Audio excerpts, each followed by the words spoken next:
Today on the Chat and Chew Show. I like that. Mm-hmm. If it doesn't work, you can throw back some tea and say, you know what, I'm finished. Mm-hmm. And also on Chew. Hey everybody, it's your girl Roxanne, and today we are making seafood gumbo. Yay! All right, well, hello everybody, and welcome to the Chat and Chew Show. I'm your host, Betty. I'm Roxanne. And we are super thrilled that you're with us. She's like, and I'm Roxanne. This is going to be such a fun show today. We're so glad you joined us. As you know, Chat and Chew Show is designed to empower you to do relationships better. And we don't care where you are on the spectrum of relationships. You can be married, divorced, single, widow, still trying to figure it out. This show will give you tips and tools that you can do to do your relationships better. So, Roxanne. Yes. I know that most of you already know our story. I'm married 30 years. Roxanne has been divorced now for 3 years. Yeah. So she's out in these mean dating streets. So how's all the dating going? It's not going. Oh. So I am like on a break. Okay. I'm taking a break for the holidays. Okay, I feel regroup. Yeah. I'm gonna step back and regroup. Okay, good. Yeah. Because y'all know I've had some horror stories. Oh my gosh, yeah. She's had some funny horror stories too. That at her experience, I'm just cracking up. All the time. I know. You got to go back and listen, especially the thumbs one with the thumbs. You got to listen to that. That is just hilarious. But okay, so while I'm out there, because you meet people all the time, and not everyone is like a wacko. Like you actually meet some people and they become good friends or whatever. And so we actually end up talking about dating and what are some of the issues that we're both dealing with. Yeah. So what I've been learning is actually guys are having a hard time dating as well. You don't believe it? I don't believe it. Because it feels like guys can kind of just do what they want to do, and women on the other hand are just like have to take whatever comes. So they can.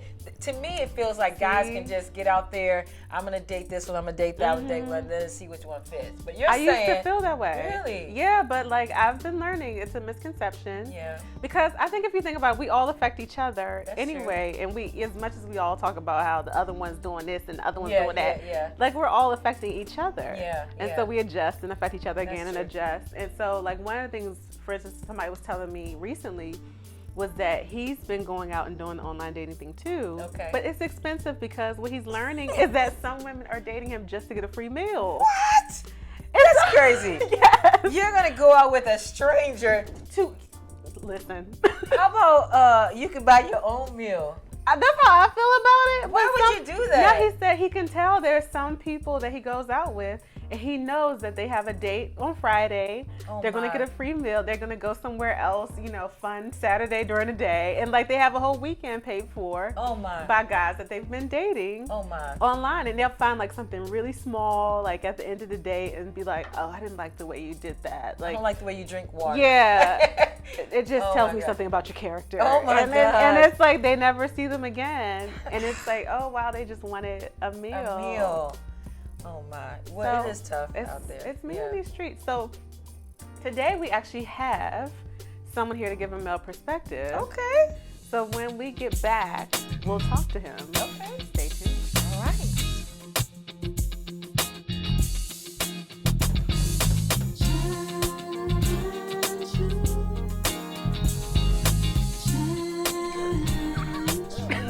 Like you always say, dun dun dun. So you want me to? Yeah, Okay. we're back. All right, everybody, we're back. You can go sneak on by, honey.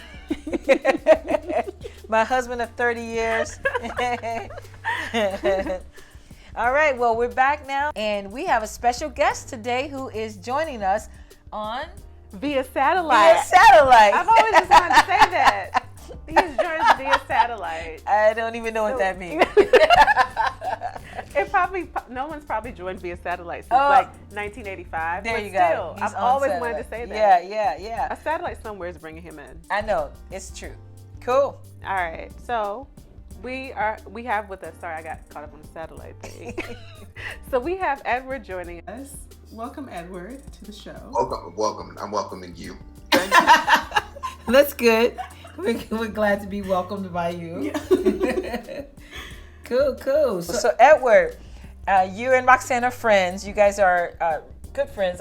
Yep. And so we invited you today to the Chat and Chew show to get a male point of view, because the viewers always hear what we have to say about relationships and things like that, but it'd be so great to hear from a guy. And so do you mind just telling us a little bit about where you are in the whole dating spectrum? Sure. So is Roxanne. I too am taking a break. Okay. Yeah, taking a break for myriad of reasons, mostly because of life changes, and then also issues I've experienced with dating made me say I want to take a break for a little bit, refocus on a few things, and then jump back into it later. Okay. Can you tell us what kind of things caused you to say, it's time to take a break? Sure. So I'm going to go back to something you said earlier, that, guys have it a bit easier when it's dating. And the example I give when it comes to, as a guy dating, it's being hungry in a grocery store. You are hungry, but you have no idea what to get. Ooh. Okay. And I feel like the belief that because guys have more options makes dating easier, whereas I'd argue I think it makes it equally harder. Just because you have more options doesn't make things easier. Just it's more options to choose from. And so I don't necessarily think that by having more options makes dating easier. Just makes it, I think it can become overwhelming. Coupled with the fact that while women have their issues with guys, I think guys also walk into situations where you understand that women have preconceived notions of what a man should be, and if you don't fall into line, the treatment of that. And then also dealing with listen, I'm a millennial and I'm broke, therefore I want a free meal. So I Wednesday night meal. So I mean, there are a number of things that I think make dating difficult on both ends, and I don't think it's easier on one way or the other. Okay. Yeah, I can see why then you would need to take a break and take a step back. And I think maybe bring clarity to, what is it that you're looking for. Now, when you guys say dating, I always like to clarify this, because my generation, dating means we are a steady couple. That means that we're exclusive, but you guys aren't saying dating is exclusive. Dating is I can go out with you, I can go out with you. Yes. I think for me, if I were to define dating is the tool that you use to find this person that you want to be steady with. Okay. And so you meeting a variety of different people with the hopes that somebody becomes serious. Okay. But by me dating you doesn't mean we're serious nor exclusive. Right. So I shouldn't start putting your last name on behind my name then. No. Okay. No, this is just picking out dresses. Right, picking out dresses and all that. Oh, so then it makes sense then, if you guys are saying that's what dating is, why women then would, not that it's right, but I can see how they could get in their head, oh, well, if we're just going out, then yeah, buy me a meal on Friday, someone else buy it on Saturday, because we're not steady, we're just going out. Yeah. Oh. And that's fair, right? Like meeting multiple people. So here's one of the, I would say the complexities of dating. It's bringing old world thoughts in the 21st century. Yeah. That, to your point, once upon a time, dating was legit. You're with somebody and you're steady. Whereas today, it's you're meeting multiple people. But the expectation still remains that as a man, if I take a woman out, I'm to pay, right? Yeah. And so it's a question of, do we update how we see dating and these notions of gender roles, or do we leave them the same way? Well, they might be changing, because my son is 24, but he went on a date when he was 23 that he met someone online, and he went there and he said the girl paid for him. I was like, what? Well, if I'm not mistaken, I don't think your son would be considered a millennial. No, so I think he isn't. He's younger. Yeah. Ideas of dating are different from how we that's would. true. Yeah, that's true. Because But again, I think some people do coffee. Like some people now I know do coffee or just a drink. I'm good for Starbucks. Like like part of it is, especially on a first date, I believe it's let's get to know each other, right? Whether we meet through online or in person, it's still two strangers getting to know each other. And my issue with food is not that I'm too cheap to buy you a meal, but I just don't think it's conducive to getting to know somebody with the distraction of a waiter, distraction of the food. So That's true. And if it's a terrible date, then you're stuck there waiting for your meal to come. Yeah. Then have to finish that meal before you leave. Whereas That's I feel true. like That's coffee, so true. a lot of people make fun of it, but it's safe. That's good. I like that. If it doesn't work, you can throw back some tea and say, you know what, I'm finished. Versus if you're at Ruth Chris waiting for some steak. Yeah, that's true. Yeah. Teddy, that is some good advice. I really, really like that. So if you're out there and you're dating, instead of thinking about like a full 5-course meal, I like this concept. Get some coffee. I think, as the person who's usually paying for it, it's great. But you do have women in my age range, for the record, I'm 37, who believe that you should woo them and swoon them and dine them on their first date. And I don't knock any guys that do it. It's just it's not what I do. Yeah. Again, I'm trying to get to know you. Yeah. And let's be real. I'm getting to know a number of different people. I can't afford to take everybody to Ruth Chris. Right. Applebee's 2 for $20. Applebee's. Yes. That is so funny. And I don't think that speaks to my inability to pay for. No, I get it. Yeah. I want to get to know you, and on an equal playing field, you be equally interested in me as I am. Yeah. And that just takes a conversation. Yeah, that's good. Let's actually chat and talk to each other and get to know each other and see if this is worth pursuing or, you know what, not so much. Yeah, that's good. That's good. That is very good. So can I ask a question out of curiosity? And I have no idea if we're on track with the actual scriptage. So we talk about like Starbucks time, right? So how do you know, I guess from a male perspective, how do you know when you're getting from Starbucks to like now we can go to Applebee's? And then you graduate to the Ruth Chris. So let's be clear. So me personally, I say Starbucks, but I'll at least go out my way to find like a mom and pop coffee shop, so it doesn't feel like I'm taking to a Starbucks because it's standard. But how do I know it's worth going to? I guess the next date or date number 2.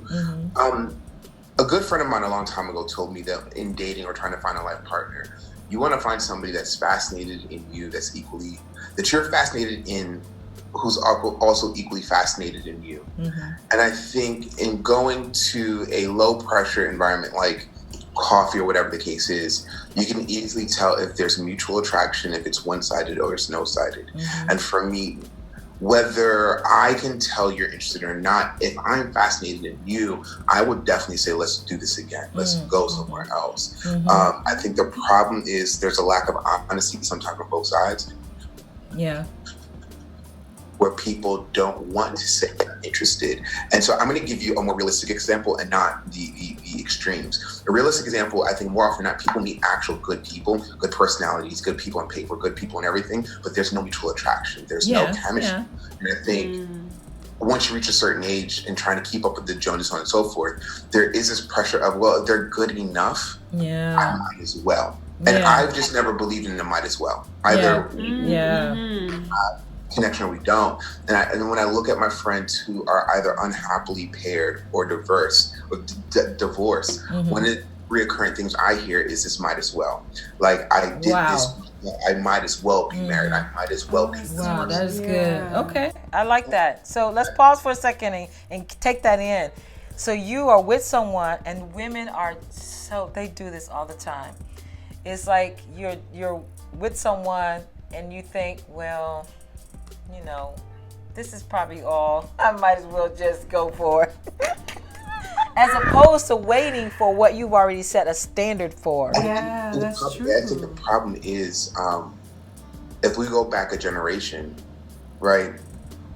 If you have the opportunity to go to college, you're getting married afterwards. But for most people who look like us, you're getting married either right out of high school or between 18 or 24. So this idea that you're in your 30s or unmarried, for like my parents, is unheard of. Yeah. Oh yeah, mine too. Yeah.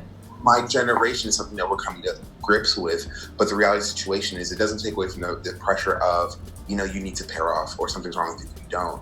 And so I do know quite a few people who got married on the basis of might as well. Yeah. The fear of waiting for happiness was so great that I will take whatever comes my way. And I, like, as a man, I don't have the pressure of having babies or this alleged biological clock. Yeah. But this time, it doesn't look fun to be unhappily paired off. Yeah, that's what I'm saying. Yeah, To be unhappily paired. Yeah. Wow, that's good. That is that's really good. Good.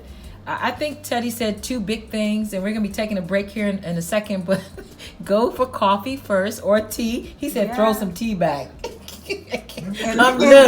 And then roll out. If it's not good. Let me throw this in before we go on break. I think part of the problem is we live in a society where we don't talk anymore. It's easy to have short text conversations or voice conversations. Yeah. And we don't talk. We don't do things that invoke or engage conversation. Yeah. A lot of people, if we're honest, yes, the old-fashioned way of dating is to go out and eat, but I think a lot of people would rather eat because it's easy to not have a conversation. Right. Yeah. You have legit a cookie and coffee. You're forced to have a conversation with the person across from you. Yeah.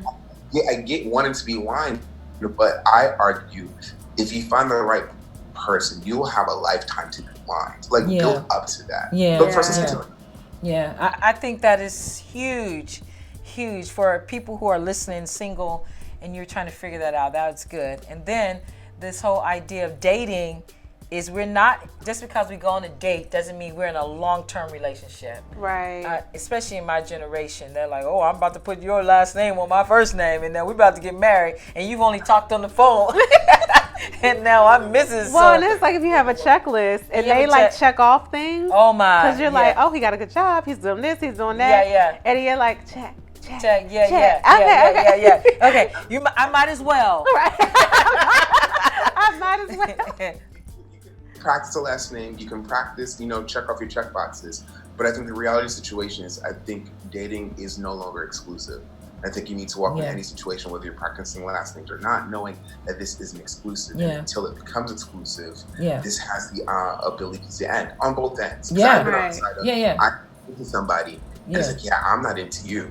And I'm sitting there practicing you writing my name. I'm practicing you writing my name. So exclusivity requires a conversation. That is good. That's good. Yeah. I'll be honest, I feel like that's a conversation that needs to be had, but it can't be something that's forced. Like, you can't force me to become exclusive with you, but you ask me the question, is this going somewhere? Or are we just chilling? And I think that's the fair question. I think if you force me to make a decision, I'm going to usually go the negative and not in your direction. Right. If you ask the question, where's this going? Like, where do you see this headed? I think that's a fair, safe question to ask. Yeah. Wow, that's good. Ooh, wow, this is really good. Really good. Yeah. And on that, I think we need to take a break. Yeah, we will. And so you guys hang out because you don't want to miss what's coming up next. Now, a delicious word. Let's chew. Hey everybody, it's your girl Roxanne, and today we are making seafood gumbo. Yay! I'm excited about this because I finally got some confidence to make it after a short trip to New Orleans and sitting in a demonstration. So I'm going to let you know what I did, a little bit of mixture of different recipes, as I always do. And I hope it works out as successfully for you as it did for me. So I'm going to start by putting together my vegetables. I'm using onion, celery, and green pepper. And so the rule of thumb I use is if you're going to use about 2 cups of onions, then you'll use 1 cup of celery and then a half a cup of green pepper. So it kind of cut it down that way, and it worked out well. So you're just using half of each thing. And so I got started by cutting those things up, setting them aside so they're ready when we start cooking. And then I went ahead and cooked my sausage, and I just cut those up in little slices, cooked them in a pan, and then drained them, and then set those aside as well. And then once I'm done with my sausage, then I'm going to now focus on my roux. And so I'm basically going to make a roux by putting together a cup of vegetable oil to a cup of flour. And so once you mix those two together, you're going to be stirring that constantly. I use about a medium heat. So you stir it constantly so that it doesn't stick to the bottom of the pan, so you're not burning it. And you can kind of gauge to see if it's cooking too quickly for you, because again, you don't want to burn it. So I kind of went in between a little bit of the medium heat and the medium low. And so you're stirring that constantly. It took me about 20 minutes to get a nice brown color, because you'll notice it'll go from a light color to it'll get darker brown as you cook it. So I did mine for about 15-20 minutes. And once that's done, then I add my onion, green pepper, and celery to that and mix that in. And I'm now going to treat this as the flavor basis for my gumbo. So I'm going to add all my seasoning to this mixture. I've added my salt and pepper. I'm adding cayenne pepper. I'm adding some dried garlic. I'm also adding a couple of bay leaves to this mixture as well. I'm stirring that right in and letting that all cook until my onions are translucent. Once my onions are translucent, I now can prepare to make the big pot of gumbo. So I'm going to do that by adding my seafood broth that I've gotten. And what I did was added half seafood broth. I mashed it with some water just to get the consistency I wanted. You may not have to do that depending on how much roux and etc. you make. And you also can use chicken broth as well. I just prefer the seafood broth. And so once you add that in, you stir it in slowly. You're mixing that all together. You bring it to a boil and then turn it down to low and let that simmer for about a half an hour or so. So I let mine simmer for about 35-40 minutes and go back. And I'm going to now do a taste test to see if I need to add any more seasoning, because at this point, this is my gumbo. This is what it's going to taste like. And I just do a little taste and see if I need to add any more salt, any more other seasoning. So for me, I like a little kick, so I added a little more cayenne pepper, a little more regular pepper, and then I was ready to go. And then I'm just now going to throw in my sausage that I've already cooked, and I'm going to throw in my shrimp that I had prepared that's already peeled. And so once you throw those in, you don't really need to cook that gumbo anymore, because the sausage is already cooked, and then also the shrimp is you'll see it'll plump right up and cook at that temperature that the gumbo is already at. And you can go ahead and cut that off now, and I would just cover it up give it about 5 minutes or so for those things to mix together and for that shrimp to plump up, and then you're ready to serve. Me personally, I prefer to eat stuff like this the next day, so it has a chance to sit and, all those flavors have a chance to congregate and mix in well. But feel free to give it a try and let me know what you think. All right, until next time. All right, well, welcome back, and thank you so much for hanging with us. You're watching the Chat and Chew show, and we have a special guest, Edward, and he is giving some advice to people who are single from the male point of view. And let me tell you something, if you missed the first half of this, you better go back and listen, because it was it was so good, so good. So I'm thinking we need some takeaways from this episode, just so we know where we're headed as daters. So Edward, would you mind just giving us what would be your top 3 things that you say we should do to improve our dating experience? Top 3 things. Wow, good question. I think the first thing I would say is I think there needs to be a level of honesty on both ends of where you want to go, right? In that, I think some people enjoy dating, like legit, I enjoy dating, and I think some people want to settle down. And I think you need to know what you want before you jump in. That's good.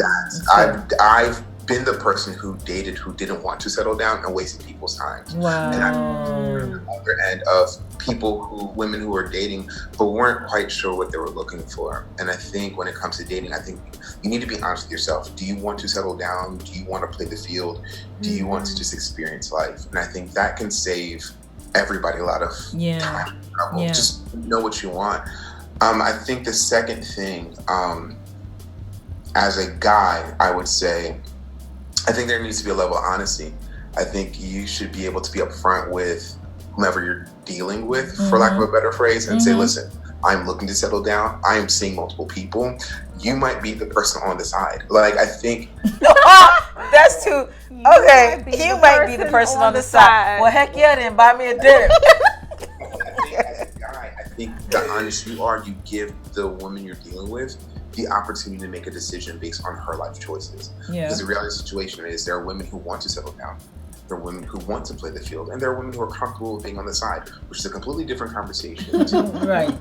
But the reality situation is, as a guy, if you're honest, you'd be surprised with the honesty that will meet you back. Yeah. In terms of what that other person's willing to do. Yeah. So I would say, as a man, it's just important that you be upfront and honest with your intentions with the person you're dealing with and what you want to do. Yeah. Whether it's a good intention or bad intentions, just be upfront and say, this is what I'm going to do. Yeah. Yeah. Not. Because I think a lot of times, a lot of women get sidetracked believing that the person that they're with wants something that they don't. Yeah, it's good. It's good. Yeah, good. Now, I would say, as a guy dealing with women, my advice, how do I say this to make this make sense? I think back to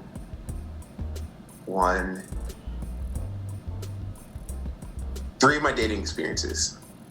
And this is what I'll say. So one dating experience, the young lady refused to open up, right? Okay. All she wanted to do was talk about work and nothing else, which was of no use to me because your job gets boring. I dated, she didn't want to date until I lost interest. Like, she was like, oh, let's just be friends. It's like, nah, actually, no new friends. And so when I walked away, it's like, I missed attention. Yeah. So I want to date again. No. And the last woman I dated had unrealistic expectations of what she wanted in a relationship. Yeah. So I bring those three examples to say, I don't know what I'm saying, more than... To say, I don't know what I'm saying. I'm just... So for me, I've reached a point where I am ready to settle down. And it's frustrating to meet women who say that they are, but when you do challenge them with, all right, let's settle down situations. Like, let me get to know you. What are your intentions going forward? What are your expectations? That you're not ready. And so I think, as a woman, if you're ready to settle down, know what you want and be firm in it. Yeah. Right? Yeah. And beyond the superficial, beyond the I want him to be 6'2", making six figures. Yeah. And no debt. But like, whatever you want, stand firm in it. Because when you meet a guy who's ready to settle down, the conversation will be, so what are you looking for? And if you can't answer those questions, then you'll both be going around in circles. Yeah. Yeah. So I think it's important just to simply know what you want. What you want in terms of the type of comfort you want in a man, the type of man you can argue with, the type of man, whatever the case is, know that beyond the superficial. Because again, being 6'2", six figures can change. Well, height, no, all that can change too. Height can change too, because you can get shorter. Yeah. It's a question of, well, what are you looking for, and can I be that guy for you? Yeah. Because if I can't, at the end of the day, I think, at least for me, wanting to be a provider, if I feel like I can't provide for you, I don't want to be with you. Yeah. And so if I can't meet your expectations, whether they are realistic or no, if I can't meet them, then for me, there's no future. Yeah. Yeah. Also no future if you don't know what you want in a man. Wow. That is huge. It is. And so I think I heard the three is like, well, one, definitely know what you want before you step out there so you're not wasting anybody's time. And then two, I heard be honest about it. So if you know what you want, don't keep it a secret. Not tell anybody. And let people assume what you want. Or guess. Yeah. And then three, like, in knowing what you want, get beyond the surface. So not just like, oh, I want him to wear these type of shoes and look cute all the time, but like, you know, what it cute. Like, emotionally, what do you want to experience? You know, go deeper a little bit. So, and if I can add one more. Yeah. I would say, know the difference between interests and values. Know that your interests can change, and those are negligible. Meaning that I like football and you like basketball, that's not a deal breaker. You're not going to stay with you forever. And so I think the bigger question needs to be, what are your values? People who match those values. If you value family, you want a family, and you meet somebody who's perfect but doesn't want a family, your values don't match up. This will never work. That's good. Yeah, that is really good. This is one, if you're single, to go back and listen to again, because I think there's some stuff in here that can really be helpful to you. So and a good reminder, because I think when you're out there, it's easy to forget stuff. That's true. Yeah. So, well, I ain't been out there in a long time, so I don't even know. Boy, oh boy, let me pray for y'all right now, because I just cannot imagine. I can't imagine. Well, Edward, that was really, really good. Oh my gosh, thank you so much for joining us on the Chat and Chew show. Yeah, I appreciate it. Yeah. So If you like this episode and others that you've been watching, because you've been watching all this time, make sure you share it with other people. Follow us on Instagram and Facebook at Chat and Chew Show, and subscribe on YouTube. Yep. All right. So like it, share it, and do stuff. If people, and do stuff. Yeah. If people want to follow you, where should they go? Do you have like a? Do you have an Instagram? My handle on Instagram is that dude ThatDoode. Oh. Let me warn you now. Part of the reason why I'm on break is because I went back to school. Okay. And looking for a popping Instagram page. I'm not that guy. So you've been warned. Cool. All Well, again, right. thank you guys so much for joining us, and we will see you next time. Bye. Bye. All right, Edward.